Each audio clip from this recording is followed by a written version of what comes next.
Hello my dear friends, स्वागत है आप सभी का बायोलॉजी के एक और प्रैक्टिस सेशन में। और आज का टॉपिक है एनिमल टिश्यू, जंतु ऊतक। तो एनिमल टिश्यू के बेहतरीन 25 सवाल 25 मिनट में हम करने की कोशिश करेंगे। ठीक है, तो जैसा कि आपको मालूम है कि ये जो प्रैक्टिस सेशन है वो हर एग्जाम के लिए बेनिफिशियल है। चाहे कोई भी एग्जाम हो, जहां पे बायोलॉजी आती है, जहां पे साइंस आता है, उस हर एग्जाम के लिए कारआमद साबित होने वाला है। जैसे कि सीडीएस, एनडीए, पीसीएस, आपके CGL, railway exams, teaching exams. तो चलिए शुरू करते हैं बिना किसी देर के सवालों का सिलसिला। ये रहा आपके स्क्रीन पे आज के सेशन का पहला सवाल, और ये पहला सवाल आपसे कहता है कि one of the following, which one of the following is not true about. Not को जरा ध्यान से देखिएगा। कार्डियक मसल्स, कार्डियक मसल्स के बारे में, हृदय पेशी के बारे में या हृदय की मांसपेशियों के बारे में कौन सा कथन जो है वो सत्य नहीं है। नहीं पे ध्यान देना है, सत्य नहीं है। तो बोलता है कि दे कैन बी कंट्रोल्ड, इसे हम कंट्रोल कर सकते हैं। उसके बाद है दे लैक माइटोकॉन्ड्रिया, इसमें माइटोकॉन्ड्रिया नहीं होता। सेल्स आर बाई न्यूक्लिएटेड, इनकी कोशिकाओं में दो केंद्रक होते हैं। बाई मतलब टू, न्यूक्लिएट मतलब nucleus. Found outside the heart, heart के बाहर पाया जाता है, जैसे कि डाइजेस्टिव सिस्टम में। और एक ऑप्शन है ऑल ऑफ दीज। तो यहां पर आप देख पा रहे हैं कि कार्डियक मसल्स की बात करें तो कार्डियक मसल्स को हम कंट्रोल में नहीं ला सकते, ये इनवॉलंटरी होता है। पर ये कह रहा है कि ये कंट्रोल में लाया जा सकता है, गलत हो गया। माइटोकॉन्ड्रिया नहीं होता, पर भरपूर मात्रा में माइटोकॉन्ड्रिया होता है, तो ये भी गलत है। और इनकी जो सेल्स होती हैं वो यूनिन्यूक्लिएटेड होती हैं, एक सेल में एक ही केंद्रक होता है, तो ये भी गलत होता है। और ये कहां पाया जाता है? कार्डियक मसल्स केवल और केवल हार्ट में पाया जाता है, डाइजेस्टिव सिस्टम में पाया नहीं जाता। तो सारे के सारे यहां पर जो आपके ऑप्शंस हैं वो गलत हैं, तो सारे के सारे गलत हैं। तो उत्तर हो गया ऑल ऑफ द अबव, सारे स्टेटमेंट गलत हैं। ठीक है, चलिए अगले क्वेश्चन पे चलते हैं। Which of the following is connective tissue, निम्नलिखित में से कौन एक संयोजी ऊतक है? कौन एक संयोजी ऊतक है? ऑप्शन है आपका लिगामेंट, जिसको हिंदी में स्नायु के नाम से जानते हैं, लिगामेंट। उसके बाद है टेंडन, टेंडन को शुद्ध हिंदी में कंडरा कहते हैं, टेंडन भी लिख सकता है। उसके बाद है blood, all of the above, none of the above. तो अगर आप कनेक्टिव टिश्यू के बारे में जानते हैं, हम लोगों ने पढ़ रखा है ऑलरेडी कनेक्टिव टिश्यू के बारे में। तो देखिए लिगामेंट क्या है, कनेक्टिव टिश्यू है। टेंडन क्या है, कनेक्टिव टिश्यू है। ब्लड क्या है, कनेक्टिव टिश्यू है। बोन भी क्या है हमारा, कनेक्टिव टिश्यू है। तो यहाँ पे उत्तर हो जाएगा ऑल ऑफ द अबव। ये सारे के सारे क्या हैं आपके कनेक्टिव टिश्यू के उदाहरण हैं। चलिए अगले सवाल पे चलते हैं। Which of the following is not a type of animal tissue, निम्नलिखित में से कौन एक एनिमल टिश्यू का प्रकार नहीं है? एनिमल टिश्यू का प्रकार नहीं है, एनिमल टिश्यू का प्रकार नहीं है। एपिथेलियल टिश्यू यानी उपकला ऊतक, नर्वस टिश्यू यानी तंत्रिका ऊतक, मस्कुलर टिश्यू यानी पेशी ऊतक या मांसपेशियां, है ना, पेशी ऊतक, या संवहनी ऊतक, वस्कुलर टिश्यू। तो आप जानते हैं कि जो एनिमल टिश्यू होते हैं वो चार तरह के होते हैं। कनेक्टिव टिश्यू यानी संयोजी ऊतक, उसके बाद होता है एपिथेलियल टिश्यू मतलब उपकला ऊतक, उपकला ऊतक, नर्वस टिश्यू यानी तंत्रिका ऊतक, और मसल्स या मस्कुलर टिश्यू यानी पेशी ऊतक। ये चार प्रकार के एनिमल टिश्यू होते हैं, है ना। रही बात आपका वस्कुलर टिश्यू की, तो ये प्लांट में पाया जाता है। कहां पाया जाता है? प्लांट टिश्यू में। तो प्लांट टिश्यू का प्रैक्टिस सेशन करेंगे, वहां पे हम लोग बात करेंगे, है ना। तो ये पादप ऊतक होता है ना, प्लांट टिश्यू। प्लांट टिश्यू में होता है वस्कुलर टिश्यू, जाइलम और फ्लोएम। जाइलम और फ्लोएम को एक साथ हम वस्कुलर टिश्यू कहते हैं। तो कह रहा है कि कौन एक एनिमल टिश्यू नहीं है, तो उत्तर हो गया हमारा ऑप्शन नंबर डी। चलिए अगले सवाल पे चलते हैं हम लोग। कहता है कि द नोड्स ऑफ रैनवियर कहां पाया जाता है ना। रैनवियर के नोड्स पाए जाते हैं, रैनवियर के नोड्स पाए जाते हैं नर्व सेल्स में यानी तंत्रिका ऊतकों में, हृदय की कोशिकाओं में, यकृत की कोशिकाओं में, all of this, none of the above, है ना। तो अगर हम बात करें तो हार्ट के सेल्स में, लीवर के सेल्स में नोड्स ऑफ रैनवियर नहीं पाया जाता, है ना। अगर हम बात करते हैं लीवर सेल्स में, तो लीवर सेल में पाया जाता है कुफर सेल्स, कुफर सेल्स, है ना, कुफर कोशिकाएं, कुफर कोशिकाएं, ठीक है, कुफर सेल्स, है ना। हार्ट सेल्स में आप जानते ही हैं कि इनवॉलंटरी मसल्स पाई जाती हैं। तो बच गया हमारा कौन सा? नर्व सेल्स, तंत्रिका कोशिकाएं। नर्व सेल्स को हम लोग न्यूरॉन्स भी कहते हैं, क्या कहते हैं, न्यूरॉन्स के नाम से भी जानते हैं। तंत्रिका कोशिकाओं को हम न्यूरॉन के नाम से भी जानते हैं। और तंत्रिका कोशिकाओं की संरचना की बात अगर करें तो तंत्रिका कोशिकाएं कुछ ऐसी दिखती हैं। ये मानव शरीर की सबसे लंबी कोशिकाएं होती हैं। ये हो गई हमारी तंत्रिका कोशिकाएं, है ना। ये एक सेल है और ये तंत्रिका कोशिकाओं में यहाँ पे न्यूक्लियस होता है। तो न्यूक्लियस वाले पोर्शन को हम क्या बोलते हैं, साइटोन कहते हैं। क्या कहते हैं, साइटोन, कोशिका काय, कोशिका काय। और ये हो गया हमारे यहां से यहां तक एक्सॉन। क्या हो गया, एक्सॉन, तंत्रिकाक्ष, तंत्रिकाक्ष। और ये साइटोन से ये जो इस तरह से फाइबर्स निकली होती हैं इन्हें कहते हैं dendrite. What is this, this is dendrite. ये हो गया आपका डेंड्राइट यानी दुम्राक्ष या दुम्रिका। क्या बोलते हैं इसको, दुम्राक्ष या दुम्रिका। तो ये तीन पार्ट होते हैं आपके न्यूरॉन के, साइटोन, एक्सॉन और डेंड्राइट। अब देखिएगा ये जो एक्सॉन है, एक्सॉन में इस तरह से ऊपर से लेयर होती है, इस प्रकार की ये लेयर होती है ना, ये लेयर होती है। ये जो लेयर है साइटोन के ऊपर इसको कहते हैं आपका माइलिन शीथ। क्या बोलते हैं, माइलिन शीथ कहते हैं, माइलिन आवरण कहते हैं। और इसमें क्या होती है, सेल्स होती हैं। ये पूरा एक सेल है समझ लो तो, है ना। इसको बोलते हैं आप श्वान सेल। क्या कहते हैं, श्वान सेल। क्या कहते हैं, श्वान सेल। ठीक है। तो ये जो माइलिन शीथ जहां जहां पर क्या है, जहां जहां पर इरेगुलर है, देखो यहां से यहां तक माइलिन का आवरण है, माइलिन शीथ है, माइलिन शीथ है, माइलिन शीथ है। यहां पे ये जो गैप है ना, इसी को हम कहते हैं नोड्स ऑफ रैनवियर कहते हैं, नोड्स ऑफ रैनवियर कहते हैं। और ये क्या हो गया, ये हो गया एक्सॉन टर्मिनल यानी तंत्रिका का सिरा, है ना।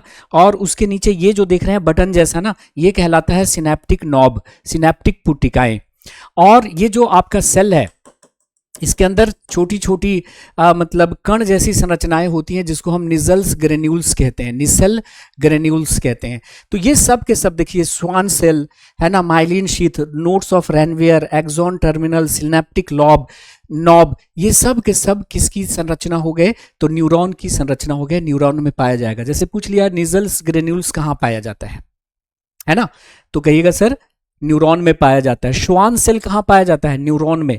माइलिन शीथ कहाँ पाया जाता है, न्यूरॉन में। जैसे पूछ लिया नोड्स ऑफ रैनवियर कहाँ पाया जाता है, तो सीधा याद रखिएगा न्यूरॉन में पाया जाता है। तो ये न्यूरॉन का स्ट्रक्चर हो गया, 11th लेवल पे हो गया। ठीक है, चलिए अगले सवाल पे हम लोग चलते हैं।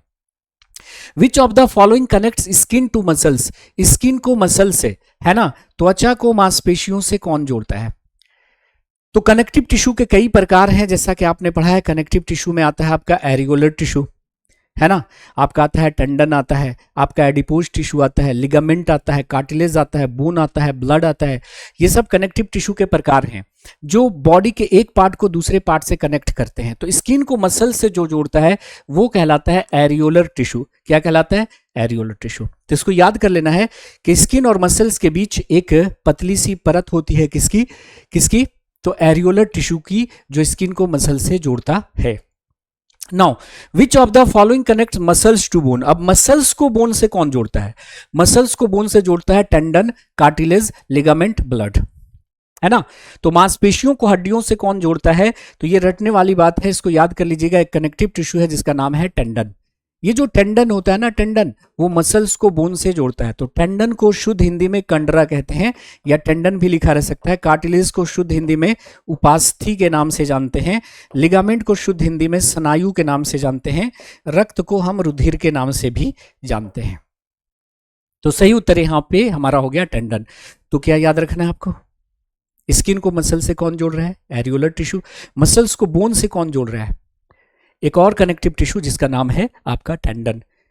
अगला सवाल है which of the following connects bone to bone. अब देखो बोन को बोन से कौन जोड़ेगा, बोन को बोन से कौन जोड़ेगा। जैसे मान लिया कि हमारा एक बोन है और ये दूसरा बोन है, तो इस बोन को आपस में कौन जोड़ेगा, दो हड्डियों को हड्डियों से कौन जोड़ेगा।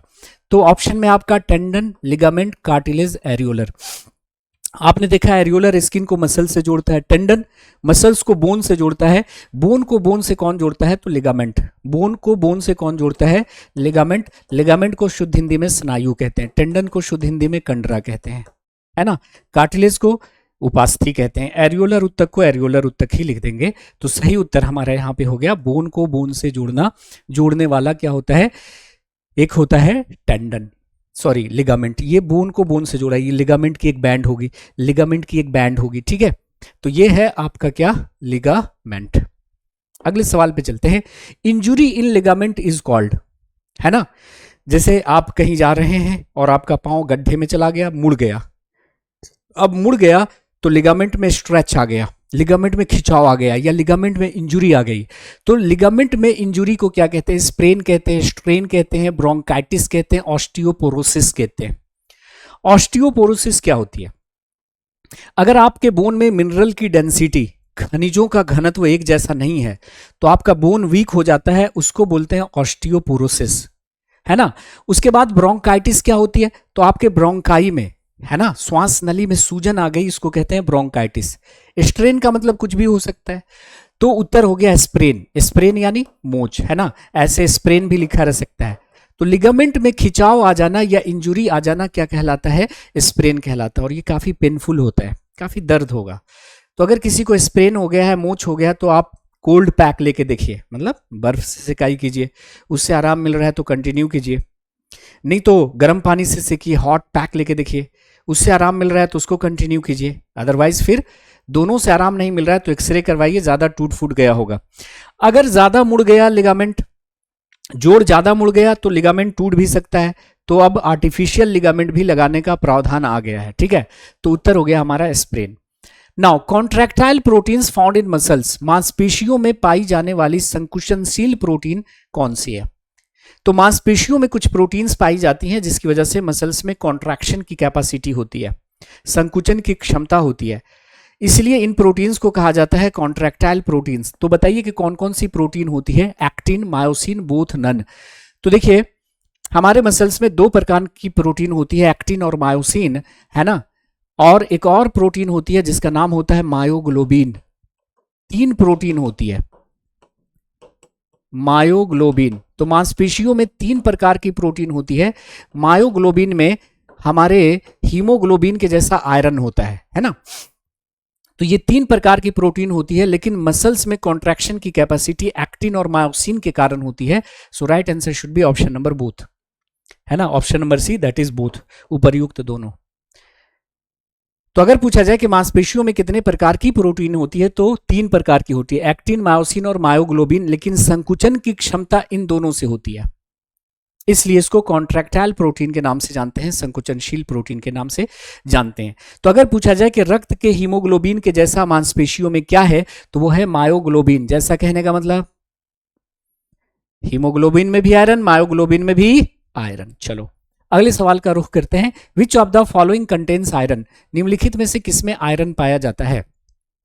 हीमोग्लोबिन जो कि ब्लड में होता है, रक्त में, मायोग्लोबिन जो कि मसल्स में होता है, मांसपेशी में, और लेग हेमोग्लोबिन कहां पाया जाता है, लेग हेमोग्लोबिन के दलहनी पौधों की जड़ों की गांठों में, दलहनी पौधों की जड़ों की गांठों में पाया जाता है।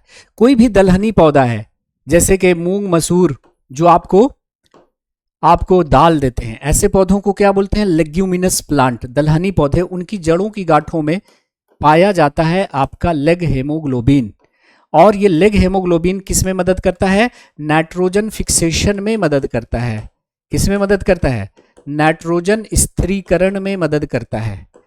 तो इन सभी में एक ही मेटल होता है, उसका नाम है आयरन। तो रक्त का हीमोग्लोबिन, मसल्स में मायोग्लोबिन, और दलहनी पौधों की जड़ों की गांठों में, root nodules of leguminous plants, इन सब में एक ही मेटल होता है जिसका नाम है आयरन। तो उत्तर हो गया ऑल ऑफ द अबव। तो अगर पूछा जाए कि रक्त के हीमोग्लोबिन के सदृश मांसपेशियों में क्या क्या पाया जाता है, मायोग्लोबिन, दलहनी पौधों की जड़ों की गांठों में क्या पाया जाता है, लेग हेमोग्लोबिन, और याद कर लीजिएगा पौधों में एक और चीज होती है, साइटोक्रोम। क्या नाम है, साइटोक्रोम। साइटोक्रोम जो पौधों में पाया जाता है, जिसकी वजह से रेस्पिरेशन होता है, श्वसन और फोटोसिंथेसिस, तो प्रकाश संश्लेषण और श्वसन दोनों के लिए जरूरी होता है आपका क्या, साइटोक्रोम। और इस साइटोक्रोम में क्या होता है, तो आयरन होता है। क्या होता है, आयरन होता है। तो अगर क्वेश्चन पूछा जाए कि रक्त के हीमोग्लोबिन के जैसा मांसपेशियों में क्या पाया जाता है, मायोग्लोबिन। दलहनी पौधों की जड़ों की गांठों में क्या पाया जाता है, लेग हीमोग्लोबिन। और सभी पौधों में क्या मिलता है, साइटोक्रोम। साइटोक्रोम का काम क्या है, हेल्प करना किसमें, रेस्पिरेशन में और फोटोसिंथेसिस में। ठीक है, अगले सवाल पे चलते हैं। Total number of muscles in human body, मानव शरीर में कुल मांसपेशियों की संख्या। मानव शरीर में कुल मांसपेशियों की संख्या होती है 440 से 450, 640 से 850, 1150 से 1500, मोर देन 2000। तो याद रखना 640 से 850, ये वाला डेटा याद रखना लेना है। ठीक है जी, चलिए, तो ये हो गया हमारा स्टैटिक जीके का क्वेश्चन, इसको याद कर लेना। How many muscles control movement of eye, नेत्र गति को कितनी मांसपेशियां नियंत्रित करती हैं, नेत्र गति को कितनी मांसपेशियां नियंत्रित करती हैं, 5 6 3 4, 5 6 3 4। तो ये भी प्योर रट्टाफिकेशन का सवाल है, मैं बता देता हूं। नेत्र गति को 6 मांसपेशियां क्या करती हैं, नियंत्रित करते हैं। 1 2 3 4, और एक यहां से और एक यहां से, 6 मांसपेशियां क्या करती हैं, नियंत्रित करती हैं। तो नेत्र गति को 6 मांसपेशियां नियंत्रित करेंगी। नाउ कार्डियक मसल्स कहां पाया जाता है, कार्डियक मसल्स कहां पाया जाता है, लंग्स में, हार्ट में, ब्रेन में, किडनी में। तो वर्ड कार्डियक जहां पे भी आ जाए उसका मतलब हमारा हृदय होगा। तो कार्डियक मसल्स सिर्फ और सिर्फ हृदय में पाया जाता है। कभी ना थकने वाला मसल्स होता है हृदय में। जन्म से लेकर मृत्यु तक दिल धड़कता है, लेकिन उसमें थकावट नहीं आती, क्योंकि उसमें एक ऐसा मसल्स है जो कभी नहीं थकता। उस मसल्स का नाम है cardiac muscles. Now strongest muscles कहां पाया जाता है, हमारी बॉडी में, है ना। मानव शरीर की सबसे मजबूत मांसपेशी पाई जाती है हमारे जबड़े में, हमारे थाई में, हमारे नेक में, और या फिर हमारे हैंड में। बताइए। तो उत्तर यहाँ पे है कि सबसे स्ट्रॉन्गेस्ट मसल हमारे जबड़े में पाई जाती है, और उस मसल्स का नाम है मैसेटर। यहाँ पे जबड़े में पाई जाती है ना। तो स्ट्रॉन्गेस्ट मसल जो है वो हमारे कहाँ पाई जाती है, जबड़े में। नाम क्या है, मैसेटर, है ना। क्या नाम है, मैसेटर मसल, मैसेटर, जो जबड़े में पाई जाती है, जो आपको चबाने में हेल्प करती है। तो स्ट्रॉन्गेस्ट मसल्स कहाँ पाई जाएंगी, हमारे जबड़े में। और उस मसल्स का नाम क्या है, मैसेटर मसल। आगे चलते हैं। अमीबा किसके सहारे चलता है, अमीबा किसके सहारे चलता है, या अमीबा का प्रचलन अंग क्या है, सूडोपोडिया, पैरापोडिया, फ्लैजिला, सीलिया। देखिए, सीलिया के सहारे कौन चलता है, एक इस तरह का जंतु होता है। इस जंतु को पहचानिए, क्या नाम है इसका, इसका नाम है आपका पैरामीशियम, पैरामीशियम। पैरामीशियम को हम स्लीपर एनिमलक्यूल भी कहते हैं, स्लीपर एनिमलक्यूल, चप्पल जैसा दिखने वाला प्राणी, चप्पल जैसा दिख रहा है ना। इसके त्वचा पर ये जो रोम जैसी संरचनाएं होती है, हेयर लाइक स्ट्रक्चर्स होती हैं, उसको हम सीलिया कहते हैं। सीलिया को हम क्या बोलते हैं, काशाभ कहते हैं, सॉरी पक्षमाभ कहते हैं, है ना। तो सीलिया को शुद्ध हिंदी में पक्षमाभ कहते हैं, ये चलता है। उसके बाद अगर हम बात करें युगलीना की, युगलीना, युगलीना चलता है फ्लैजिला के थ्रू। इस तरह का जंतु होता है युगलीना, इस तरह से, और ये होता है इसका फ्लैजिला, फ्लैजिला को काशाभ कहते हैं। तो फ्लैजिला के थ्रू चलता है युगलीना। पैरापोडिया के थ्रू चलता है नैरिस। नैरिस एक जंतु होता है, नैरिस एक जंतु होता है, वो पैरापोडिया के थ्रू चलता है। तो अमीबा, अमीबा सूडोपोडिया के थ्रू चलता है। तो अमीबा जैसा बना दीजिएगा, अमीबा बन जाएगा, क्योंकि इसका अपना कोई आकार नहीं होता। तो अमीबा में इस तरह का जो फॉल्स फिट टाइप का स्ट्रक्चर है, इसी को सूडोपोडिया कहते हैं। ठीक है, तो सूडो मतलब क्या होता है, फॉल्स, और पोडियम का मतलब होता है पैर, फॉल्स पैर, यानी कूट पद, है ना। तो सही उत्तर हमारा हो गया ऑप्शन नंबर ए। क्लियर। तो ये आप देख रहे हैं कि अमीबा हो गया, पैरामीशियम हो गया, युगलीना हो गया, क्लेमाइडोमोनास हो गया। तो अमीबा किसके थ्रू चल रहा है, सूडोपोडिया के थ्रू, सूडोपोडिया के थ्रू, कूट पद के थ्रू। पैरामीशियम किसके थ्रू चल रहा है, सीलिया के थ्रू, पक्षमाभ के थ्रू, और ये युगलिना और क्लेमाइडोमोनास, युगलिना और क्लेमाइडोमोनास दोनों ही फ्लैजिला के थ्रू चलते हैं, फ्लैजिला के थ्रू चलते हैं, काशाभ के थ्रू चलते हैं। ठीक है, ये प्रचलन अंग पूछे जाते हैं आप लोगों के एग्जाम्स में। आगे आते हैं, muscles found in intestine. Intestine में कैसा मसल पाया जाएगा? Striped muscles, unstriped muscles, cardiac muscles, none of this. तो देखिए, वो मसल्स जो हमारी इच्छा अनुसार कार्य करते हैं उसे कहते हैं स्केलेटल मसल्स, या वोलंटरी मसल्स, या स्ट्राइब्ड मसल्स, या स्ट्रिएटेड मसल्स, है ना। तो जैसे हमारे हाथ पैर में जो मसल्स पाई जाती हैं उन मसल्स को हम क्या कहते हैं? स्ट्राइब्ड मसल्स, है ना, रेखित पेशी उत्तक, या वोलंटरी बोलते हैं इसको, ऐच्छिक पेशी उत्तक। ये हमारी इच्छा अनुसार कार्य करते हैं। लेकिन वो अंग जो हमारी इच्छा अनुसार कार्य नहीं करते उनमें होता है अनस्ट्राइब्ड मसल्स, है ना, जिसको हम स्मूथ मसल्स भी कहते हैं, स्मूथ मसल्स भी कहते हैं। आरेखित पेशी उत्तक या चिकनी पेशी उत्तक, चिकनी पेशी उत्तक। और ये जो अनस्ट्राइब्ड होती है वो इनवोलंटरी होती है, इनवोलंटरी होती है ना, अनैच्छिक होती हैं, आपकी इच्छा अनुसार कार्य नहीं करेगी, अनैच्छिक होती हैं, अनैच्छिक होती हैं, है ना। लेकिन जो स्ट्राइब्ड मसल्स होती हैं, जिसको स्केलेटल मसल्स भी कहते हैं, जिसको वोलंटरी मसल्स भी कहते हैं, ये हमारे हाथ पैर में, टंग में पाई जाती है, ये वोलंटरी होती है। तो इंटेस्टाइन में कैसी मसल्स पाई जाती है? अनस्ट्राइब्ड मसल्स। कार्डियक मसल्स तो हृदय में पाई जाएंगी। अगले सवाल पे चलते हैं कि लार्जेस्ट मसल्स कहाँ पाया जाता है ह्यूमन बॉडी में। ह्यूमन बॉडी की सबसे बड़ी जो मांसपेशी है वो कहाँ पाई जाएगी? Gluteus maximus, sartorius, stapedius, masseter. तो मैसेटर जबड़े में पाई जाती है, जो सबसे मतलब मजबूत मांसपेशी होती है। स्टेपिडियस सबसे छोटी मांसपेशी होती है जो कान में पाई जाती है। सार्टोरियस सबसे लंबी होती है। तो मिल गया हमारा ग्लूटियस मैक्सिमस। ग्लूटियस मैक्सिमस ये जो है आपके नितंब में, मतलब बुटॉक में पाई जाती है, जो सबसे लार्जेस्ट मसल्स होती है, ग्लूटियस मैक्सिमस। स्टैटिक जी का क्वेश्चन है, एज इट इज रट लेना है इसको।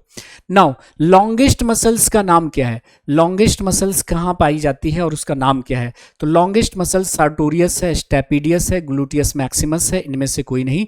तो सार्टोरियस याद कर लीजिएगा। लॉन्गेस्ट मसल सार्टोरियस है, जो आपके कूल्हे से लेकर घुटने तक आती है, ये जांघ में पाई जाती है। ये कूल्हे से लेकर घुटने तक जांघ में ये जो मसल्स है उसका नाम है सार्टोरियस, जो सबसे लंबी मांसपेशी होती है, सबसे लंबी मांसपेशी होती है। अगर हम बात करें स्मॉलेस्ट मसल्स कहाँ पाई जाती है, तो सबसे स्मॉलेस्ट जो हड्डी है, स्मॉलेस्ट बोन याद कर लीजिएगा। स्मॉलेस्ट बोन आपका जो है वो है स्टेपीज। क्या नाम है? स्टेपीज है, जो आपके कान में होती है, कान में होती है। स्मॉलेस्ट मसल्स भी आपके कान में होती है और उसका नाम है स्टेपिडियस। ये भी कहाँ होती है? आपके कान में होती है। कान में भी कहाँ? मिडिल ईयर में होती है। ठीक है, सार्टोरियस तो सबसे लंबी वाली हो गई। सबसे छोटी मसल्स आपके कान में होती है जिसका नाम है स्टेपिडियस। सबसे छोटी हड्डी भी स्टेपीज है, उसका नाम, कान में होती है। और सबसे छोटी मांसपेशी भी आपके कान में होती है, नाम है स्टेपिडियस। ठीक है, चलो। Which of the following are required for the formation of bones and teeth? Bone और टीथ के फॉर्मेशन के लिए क्या चाहिए होता है? बोन और टीथ के फॉर्मेशन के लिए क्या आवश्यक होता है ना? Sodium, potassium, iron, calcium, sodium, calcium, calcium and phosphorus. तो टीथ और बोन के निर्माण के लिए कैल्शियम और फॉस्फेट की आवश्यकता होती है, कैल्शियम और फॉस्फोरस की आवश्यकता होती है, सबको पता होगा। Option number D should be the right option. अगले सवाल पे चलते हैं। The record of electrical activity of muscles is known as, है ना, मसल्स की इलेक्ट्रिकल एक्टिविटी को रिकॉर्ड हम जो करते हैं उसको क्या नाम दिया जाता है? Electrocardiogram, ECG, electromyogram, EMG, both A and B, not A, neither A nor B. तो आप जानते हैं कि मसल्स की स्टडी को हम क्या कहते हैं? मांसपेशियों के अध्ययन को या पेशियों के अध्ययन को हम क्या बोलते हैं? मायोलॉजी। नाम याद है? मायोलॉजी, माइकोलॉजी मतलब क्या होता है? फंगस का अध्ययन। दोनों सेम सुनने में लग रहा है। माइकोलॉजी, माइकोलॉजी का मतलब क्या होता है? स्टडी ऑफ फंजाई, कवकों का अध्ययन, कवकों का अध्ययन। ठीक है जी। तो इलेक्ट्रोमायोग्राम है ना, मसल्स की इलेक्ट्रिकल एक्टिविटी को रिकॉर्ड हम करेंगे किस फॉर्म में? इलेक्ट्रोमायोग्राम में। तो ईसीजी का मतलब होता है कि जो हम हार्ट के इलेक्ट्रिकल एक्टिविटी को रिकॉर्ड करते हैं उसको हम कहते हैं ईसीजी, इलेक्ट्रोकार्डियोग्राम। और जिस यंत्र से इसको मापते हैं उस यंत्र का नाम है इलेक्ट्रोकार्डियोग्राफ, है ना। और इस प्रोसेस को बोलते हैं इलेक्ट्रोकार्डियोग्राफी। तो उत्तर हमारा हो गया ऑप्शन नंबर बी। नाउ अगले सवाल पे चलेंगे। Which one of the following is the structure of cardiac muscles? Cardiac muscles का स्ट्रक्चर क्या होगा, है ना। एनसीईआरटी में आप देखिएगा 9th क्लास की एनसीईआरटी में। तो ये सिलेंड्रिकल होता है, अनब्रांच्ड होता है और मल्टी न्यूक्लिएटेड होता है। तो सिलेंड्रिकल, अनब्रांच्ड और मल्टी न्यूक्लिएटेड ये होता है किसका स्ट्रक्चर? तो आपका स्केलेटल मसल्स का, स्केलेटल मसल्स का, है ना, कंकाल पेशी ऊतक, ये उसका स्ट्रक्चर होता है। तो जो हमारा कंकाल पेशी ऊतक है, जिसको हम स्ट्राइप्ड मसल्स भी कहते हैं, जिसको वॉलंटरी मसल्स भी कहते हैं, जिसको स्टेडिएटेड मसल्स भी कहते हैं, रेखित पेशी ऊतक या ऐच्छिक पेशी ऊतक या कंकाल पेशी ऊतक, वो कैसा होता है? सिलेंड्रिकल होता है, अनब्रांच्ड होता है और मल्टी न्यूक्लिएटेड होता है। ठीक है, यह जो हमारी मर्जी से काम करते हैं। Spindle shaped, unbranched and uninucleate, ये स्पाइनल ने स्पिंडल होगा। Spindle shaped, unbranched and uninucleated, ये जो शेप होता है वो किसका होता है? ये होता है हमारा स्मूथ मसल्स का, स्मूथ मसल्स, चिकनी पेशी ऊतक का, चिकनी पेशी ऊतक जिसको इनवॉलंटरी मसल्स भी कहते हैं, है ना। तो ये होता है स्पिंडल शेप्ड, है ना, तरकु रूपी, है ना, तरकु रूपी, ऐसा ऐसा ऐसा होगा स्पिंडल शेप्ड, ऐसा होगा, ऐसा। तो ये कोशिकाएं होती हैं किसकी? चिकनी मांसपेशियों की कोशिकाएं ऐसी होती हैं, है ना, तरकु रूपी बोलते हैं इसको, तरकु रूपी, है ना। और कैसा होगा? अशाखित और एक केंद्रकी, एक ही केंद्रक होगा एक सेल में। अब बात आ रही है किसकी? कार्डियक मसल्स की। तो कार्डियक मसल्स जो होगा वो कैसा होगा? तो यहां पे भी स्पिंडल शेप्ड होगा, spindle shaped, branched and uninucleate, है ना। स्पिंडल शेप्ड और ब्रांच्ड और यूनिन्यूक्लिएट ये किसका होता है? कार्डियक मसल्स का। ये कार्डियक मसल्स की संरचना होती है। तो बच गया हमारा कौन? ये बच गया सिलेंड्रिकल होगा, structure of a cardiac muscles ना, कार्डियक मसल्स। तो कार्डियक मसल्स का होगा स्पिंडल शेप्ड, नहीं स्पिंडल शेप नहीं, ये होगा सिलेंड्रिकल होगा और ब्रांच्ड होगा और यूनिन्यूक्लिएट होगा। मतलब बेलनाकार होगा लेकिन शाखा वाला होगा और यूनिन्यूक्लिएट होगा। ये याद कर लेना है, ऑप्शन नंबर डी आपका सही है। जैसे एनसीईआरटी में ये डायग्राम होगा। देखो, अगर हम बात करते हैं स्केलेटल मसल्स की, तो ये स्केलेटल मसल जो होगा वो इस तरह का होगा, सिलेंड्रिकल है और बहुत सारा न्यूक्लियस है। देखिए, एक सेल में बहुत सारा न्यूक्लियस है। उसके बाद स्मूथ मसल ऐसा होगा, ये स्मूथ मसल्स, तरकु रूपी, एक कोशिका वाला। लेकिन यहां पे देखिए, ये आपका कार्डियक मसल्स का शेप है, ये कार्डियक मसल्स का शेप है, इस तरह से इसमें ब्रांच होगा, ये देखिए, और एक ही न्यूक्लियस होगा एक सेल में। तो अगर हम स्केलेटल मसल्स की बात करते हैं तो cylindrical unbranched multi nucleate, cylindrical unbranched multi nucleate, बेलनाकार, अशाखित एवं बहुकेंद्रकी। और स्मूथ मसल्स का शेप कैसा है? स्पिंडल शेप्ड, मतलब तरकु रूपी और यूनिन्यूक्लिएट, एक ही न्यूक्लियस। लेकिन कार्डियक मसल्स में भी क्या है? सिलेंड्रिकल है। यहां पे भी सिलेंड्रिकल है, यहां पे सिलेंड्रिकल है, यहां पे मल्टी न्यूक्लिएट, यहां पे यूनिन्यूक्लिएट, यहां पे बिना शाखा वाला, यहां पे शाखा वाला, ये अंतर है। तो यहाँ पे जो उत्तर आपका हो गया कैसा हो गया, सिलिंड्रिकल है, ब्रांच्ड है, यूनिन्यूक्लिएट है, बेलनाकार, शाखित और एक केंद्र की। ये हो गया आपका किसका शेप, कार्डियक मसल्स का shape. Now tip of the nose and external ear have, देखिएगा नाक के शीर्ष पर और ये आपका ईयर पिन्ना जो है उसमें क्या होता है, एरियोलर टिश्यू आप जानते हैं, त्वचा को मांसपेशियों से जोड़ता है, खत्म। लिगामेंट बोन को बोन से जोड़ता है। आ गया हमारा कार्टिलेज यानी उपास्थि। तो उपास्थि भी एक कनेक्टिव टिश्यू है जो हमारी बॉडी को लचीलापन देता है। और ये कहाँ कहाँ पाया जाता है कार्टिलेज, तो हमारे नाक के शीर्ष पर, हमारा ये जो कान है और लंबी हड्डियों के शीर्ष पर। देखिए ये लंबी हड्डी यहाँ पे खत्म हो रही है, यहाँ पे क्या होगा, कार्टिलेज होगा, यहाँ पे कार्टिलेज होगा, ताकि ज्वाइंट फ्लेक्सिबल हो सके, बोन घिसे ना आपस में। तो ये आपका उपास्थि है। और रीढ़ की हड्डियों के बीच बीच में, इसलिए आप अपना बॉडी घुमा सकते हैं। तो बॉडी को लचीलापन देने का काम किसका है, कार्टिलेज का। तो कार्टिलेज भी एक कनेक्टिव टिश्यू है जो बॉडी को लचीलापन देता है। कहाँ कहाँ पाया जाता है, नाक के शीर्ष पर, कान में, बाहरी जो आपका कान है, लंबी हड्डियों के शीर्ष पर, at the ending of long bones and between the vertebra, दो कशेरुक के बीच में। रीढ़ की हड्डियों को कशेरुक कहते हैं, वर्टिब्रा कहते हैं। तो दो वर्टिब्रा के बीच में आपको क्या मिलेगा, कार्टिलेज मिलेगा। Now which of the following cushions and protects the bone where they meet, जहां पर बोन आपस में मिलते हैं वहां पर गद्दे का काम कौन करते हैं, जो बोन को घिसने से बचाते हैं। तो हमने कहा कि दो बोन को आपस में जोड़ता है कौन, तो दो बोन को आपस में जोड़ता है लिगामेंट, स्नायु। लेकिन लंबी हड्डियों के शीर्ष पर क्या होता है, लंबी हड्डियों के शीर्ष पर क्या होता है, कार्टिलेज होता है। ये देखिए ये कार्टिलेज होगा जो ज्वाइंट को फ्लेक्सिबल बनाता है, ज्वाइंट को फ्लेक्सिबल बनाता है। अदरवाइज यहाँ पर ये हड्डी यहाँ पे एंड कर रही है, क्या होगा, कार्टिलेज होगा। ये हड्डी यहाँ पे एंड कर रही है, कार्टिलेज होगा, ज्वाइंट को फ्लेक्सिबल बनाएगा। वरना क्या होगा कि आप ज्वाइंट को ऐसे मोड़ते तो कड़कड़ तड़तड़ की आवाज़ें आती है ना। तो ये जो आपका कार्टिलेज होता है, उपास्थि होता है, वो क्या करता है कि निम्नलिखित में से कौन हड्डियों को कुशन और सुरक्षा प्रदान करता है, तो वो आपका उपास्थि हो गया। हड्डियां घिसती नहीं है, ठीक है, हड्डियां घिसती नहीं है।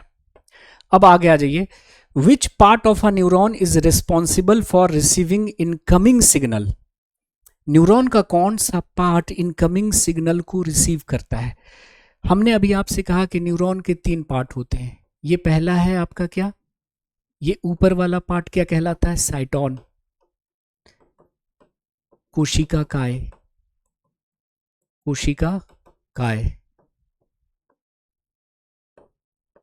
ये देखिए ये वाला क्या कहलाता है, एक्सॉन, एक्सॉन, तंत्रिकाक्ष, तंत्रिकाक्ष। और इससे यहां पे देखिए दूसरा न्यूरॉन जुड़ा रहेगा।